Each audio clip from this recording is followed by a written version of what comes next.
Good afternoon. My name is Glen Lang, and my official title is Assistant Secretary of Higher Education for the state of New Jersey. You've heard it referred to some of the programs that I've run. I'll get to that in a minute. Before I talk about my official role and the state view, I have a different view also of higher education in New Jersey. How many of you are high school students first?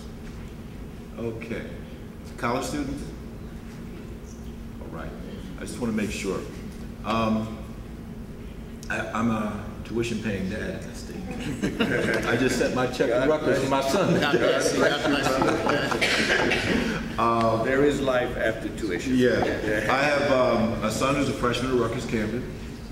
I have a daughter who, after a year at Morgan, returned home and is now going to Burlington County Community College. I have a 16-year-old that I hope wakes up, besides the football practice and follows his siblings. But also, I have a sister who was abandoned by her husband with her children, and at middle age is going back to school. At night, full time as a student, so she can progress on in her life. And one of her sons is also enrolled in college through a program. The point I'm trying to make to you is that there's a place for you if you're determined to move forward in post-secondary education in New Jersey, regardless of your circumstance in life. If you dedicate yourself or willing to work hard, it's not easy. I mean, there's always a couple folks gifted that it's easy for, but for the majority of us, it's hard work. Very, very hard work. If you're willing to commit yourself to hard work, there's a place for you in New Jersey higher education.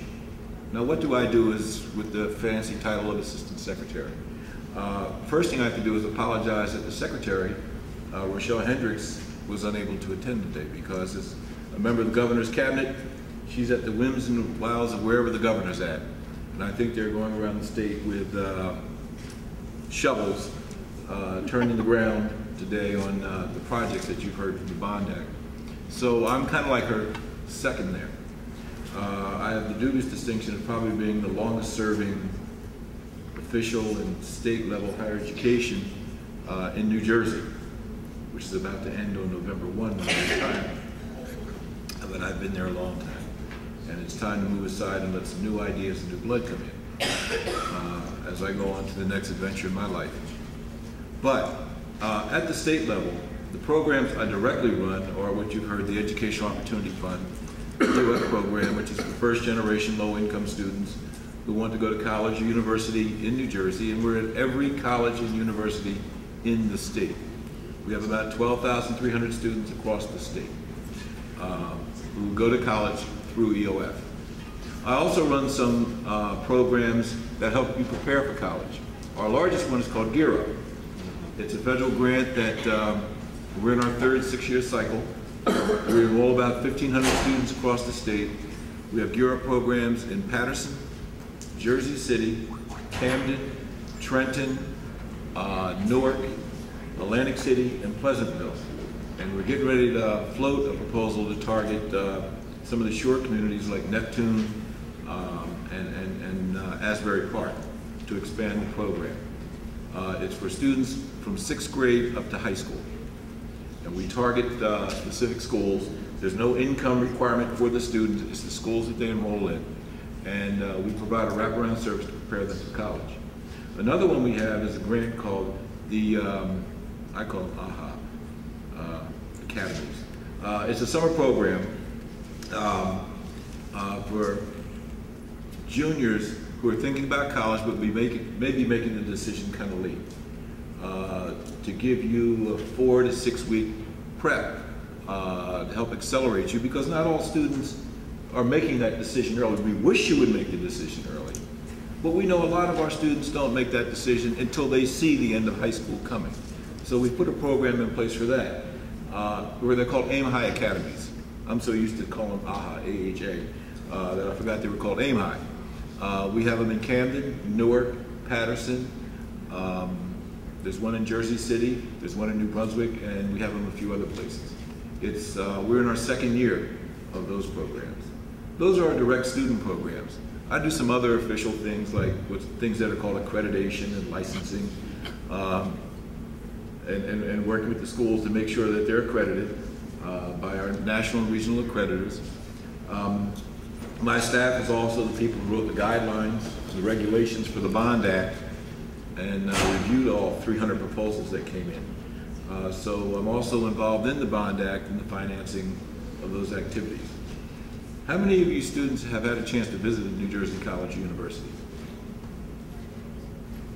The rest of you really need to take the opportunity to see the rich treasures we have in our state. On every campus, you're going to see not only a flurry of activity of students coming and going to class, but the transformation of the educational landscape. The Bond Act not only provides new buildings, but all of our schools are going to have state-of-the-art computer systems, technology for when you get there. So wherever you choose to go in New Jersey, you will have the opportunity to attend class in world-class facilities, have world-class faculty, and be competitive in whatever field you choose if you are willing to commit yourself to work hard. Challenges that we face. Probably one of the largest challenges, and I know because I just wrote my check to Rutgers, is the cost of going to college in New Jersey. New Jersey is one of the 1 or 2 most expensive states in the nation to go to college. It's for a variety of reasons. One, we're in a highly competitive labor market. We're close to New York. This is a high-cost, high-wage area of the country. There's been a public disinvestment nationally in higher education, going back to the Reagan administration. And when I say states and federal government are investing less now than they used to in higher education. Schools, to be competitive, have to have the best facilities because they're no longer trying to be the best institution in New Jersey. They're facing global competition for students all the way down to our community colleges. You have community colleges in other states building dorms to attract international students. So even our community colleges are in competition for students. And our state colleges and universities are trying to position themselves for the future.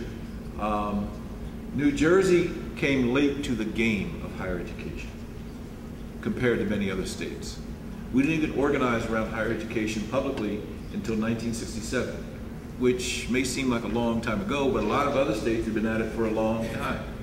So our schools are trying to catch up with the transformation and be competitive to provide you the best education that you can find anywhere.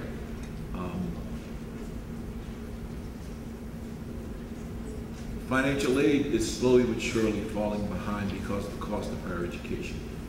Even though over the past few years our schools are trying to moderate their costs, there are certain costs that are built in, like health benefits for their employees, the cost of maintaining the buildings and so on, the cost of providing you the best facilities. The technology.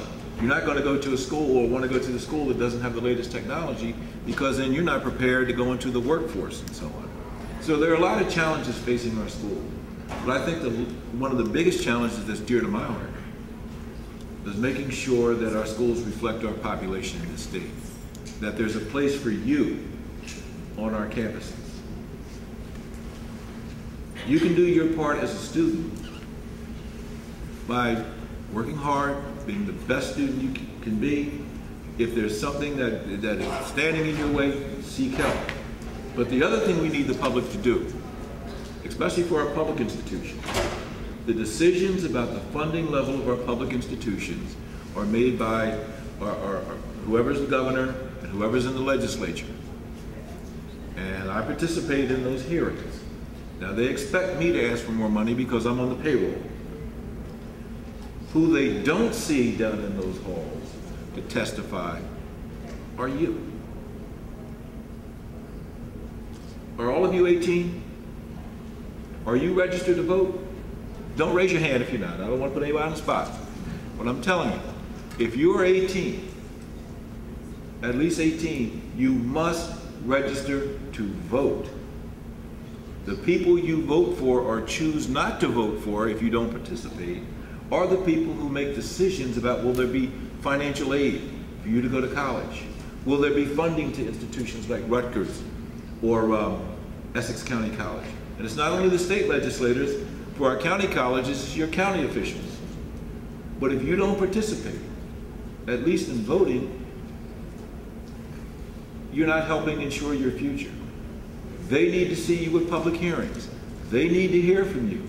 They sure enough hear from the people that have money interests behind them and so on. But I'm telling you, I go to all those hearings and testimonies and so on. It is critically important that the legislatures, the governor, and others hear from you. And that they know that you vote, that you're going to participate, and so on. So you may say, hey, it's unfair, I'm trying to be a student. I have all these other things to do, but you're a citizen also. And I think one of your duties as a citizen is at some level to participate in helping shape your future, your family's future, your community's future, to ensure it. They don't see you, obviously there's no problem. The reason we have an EOF program, Educational Opportunity Fund, is that we have a constituency of students who have become sophisticated enough that they don't stand outside the door protesting, that they've found their way inside the State House, inside each legislator's office. The reason we're still able to have an EOF program is that we work with students that have dedicated themselves to working hard, that I can demonstrate to the decision makers that this program works, and not only does it work by giving them a chance, these students are successful and among the leaders at our colleges and universities, as you heard about the young lady who was at College of Pharmacy. This year, almost 1,000 EOF students across this state graduated Dean's List or better. We're talking about students that research says should not even be in college. They got everything against them. Low income, they may come from tough schools, tough situations, tough this, tough that. But they toughed it out, and they're graduating at the top of their classes at every institution in New Jersey. When we first started out this award a couple of years ago, it was only 200 students. We're up to it. We did 960 students this year, graduating Dean's List or better. Not Dean's List for the semester, but Dean's List for the entire college career, something I never did as an undergraduate. I'm gonna tell you the truth. So, you know, we know it works. We know when young people dedicate themselves, regardless of the situation they come from, they can be successful, they can shine. But that's why we still have an EOF program, because we can demonstrate success. So I'm calling on the young people in here to dedicate yourself to success, regardless of your situation. There are people willing to help you, willing to help guide you, willing to mentor you, and we have institutions. There's a place for you at all of our institutions in New Jersey if you're willing to commit yourself. Thank you.